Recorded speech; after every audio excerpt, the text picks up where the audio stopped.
We'll start with Charlie Potter. Hey, John. Obviously, we saw JoJo in the first two games, but he had a little bit bigger role in the second game most recently. Just was impressed you about the freshman, and what do you think he can accomplish moving forward?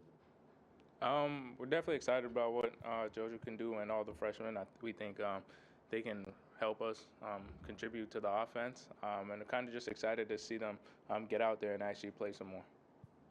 We'll go to Katie. John, as kind of the veteran of the receiving group with Slade, what's kind of your message maybe to the younger guys in the group and even to Bryce as a quarterback making his first true road start in a hostile environment? I think just focusing on all the details that we have to do leading up to it, not looking down the road to Saturday, but kind of being present every day and focusing in on what we have to do every day. Steven? Hey, John, what makes Jace McClellan so special as kind of an all-around player? He blocked punt for a touchdown, caught a touchdown, rushing touchdown against Mercer, but what makes him that all-around guy that he is? I think that's just kind of it's hard to pinpoint. Like you said, he's a really good player as far as running back and what he does on special teams.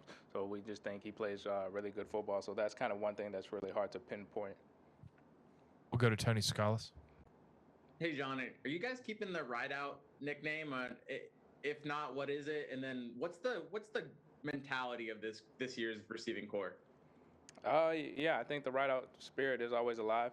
I think it's definitely a mentality, and I think it's the same thing. I think it's the same mentality as it's always been. The aggressiveness of the receiving core and the versatility of it. We'll go to Taylor next. Hey, Josh. So just talking about Brian Robinson a little bit, just what he brings to the team and all the work he's put in between last year and this year, just kind of how do people kind of look up to that? Definitely. B-Rob's definitely a really good running back. And also, like you said, he's a leader for us, and kind of just being a leader and going into more of a leadership role this year for the younger guys. We think it's really important for the team.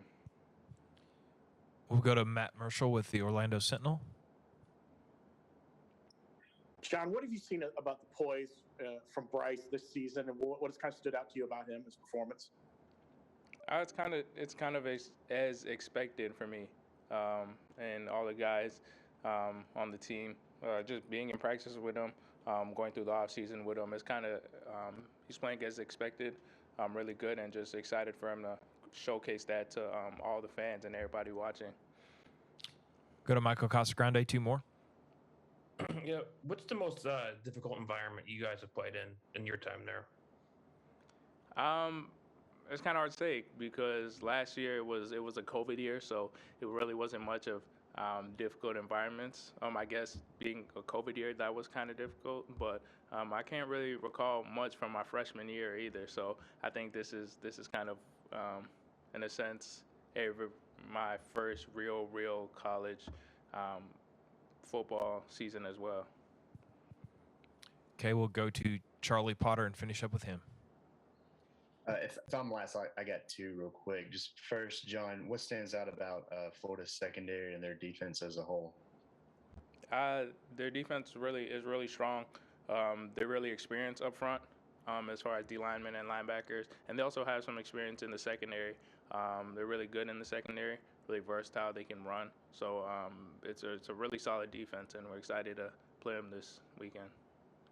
And then last week, Coach Saban said that JoJo Earle is a little Waddle-like. Do you see any of Jalen's game in JoJo so far? I'm not really much of like comparing people. I see JoJo as JoJo and Dub is Waddle. So I think JoJo is really good, and he has a lot to show. And I'm excited for him to actually get a chance to do that. Okay, John. Thanks for your time. Thank you.